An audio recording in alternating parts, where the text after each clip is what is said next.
क्या big bang एक explosion था? सबसे पहले एक इंपॉर्टेंट बात, बिग बैंग को लोग अक्सर स्पेस में हुआ एक्सप्लोजन समझते हैं, लेकिन रियलिटी थोड़ी अलग है। ये एक्सप्लोजन स्पेस के अंदर नहीं हुआ था, इसी इवेंट से स्पेस खुद बना था। यानी स्पेस, टाइम, मैटर, एनर्जी सब इसी मोमेंट में स्टार्ट हुए। साइंटिस्ट्स के हिसाब से यूनिवर्स लगभग 13.8 बिलियन ईयर्स पुराना है। बिग बैंग से पहले क्या था, ये सबसे बड़ा मिस्ट्री है। सच, साइंस अभी तक एग्जैक्ट आंसर नहीं जानती, क्योंकि टाइम खुद बिग बैंग के साथ स्टार्ट हुआ। यानी बिग बैंग से पहले पूछना थोड़ा ऐसा है जैसे नॉर्थ पोल के नॉर्थ में क्या है। हो सकता है कुछ भी ना हो, मल्टीवर्स हो, अनदर यूनिवर्स हो, साइक्लिक यूनिवर्स हो, पर प्रूफ अभी नहीं है।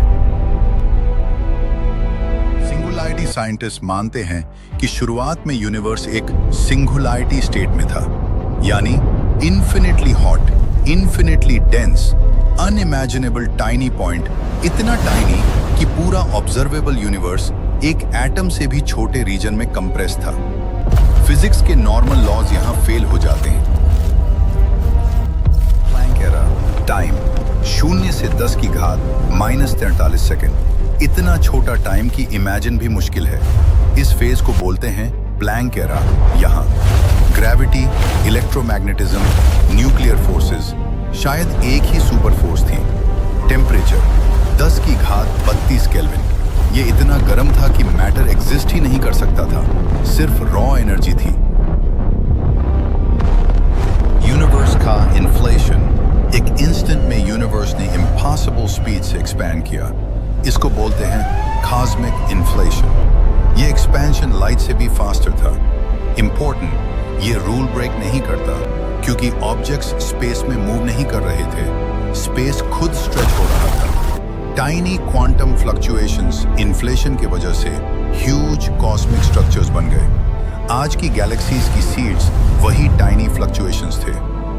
एलिमेंट्स का क्रिएशन, स्टार्स के अंदर न्यूक्लियर फ्यूजन, हाइड्रोजन बर्न होने लगा, फिर हीलियम, कार्बन, ऑक्सीजन, आयरन जैसे हैवी एलिमेंट्स बने। इंपॉर्टेंट डिटेल तुम्हारे बॉडी का, कार्बन, ऑक्सीजन, आयरन सब कभी किसी स्टार के अंदर बना था।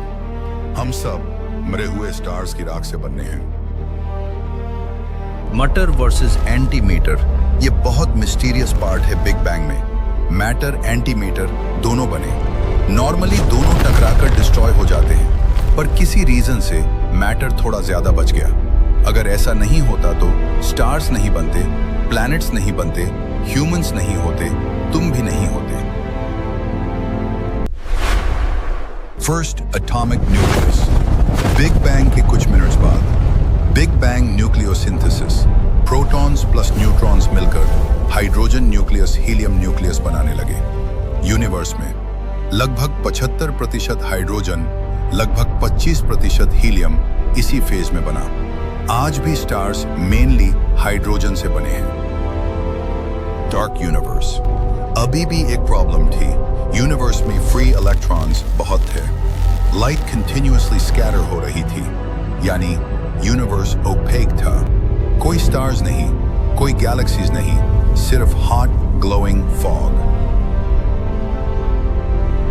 फर्स्ट लाइट लगभग 3,80,000 years later universe enough cool हुआ, इलेक्ट्रॉन्स न्यूक्लियाई के साथ कंबाइन हुए, एटम्स बने, अब लाइट फ्रीली ट्रैवल कर सकी। इसी एंशिएंट लाइट को आज हम बोलते हैं कॉस्मिक माइक्रोवेव बैकग्राउंड रेडिएशन।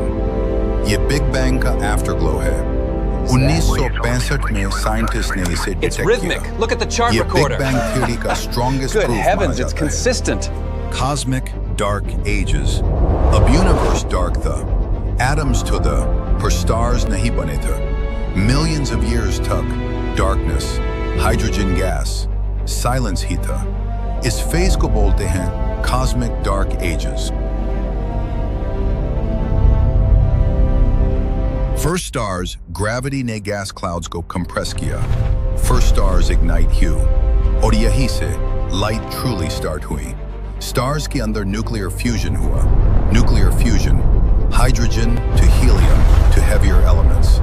इसी प्रोसेस से बने कार्बन, ऑक्सीजन, आयरन और इवेंचुअली तुम्हारे बॉडी के एटम्स भी।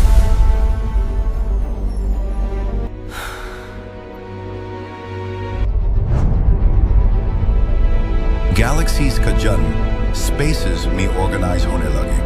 गैलेक्सीज बानी, उनमें से एक मिल्की वे, फिर बिलियन साल बाद सन बना, अर्थ बानी, लाइफ बानी और फाइनली हम आए।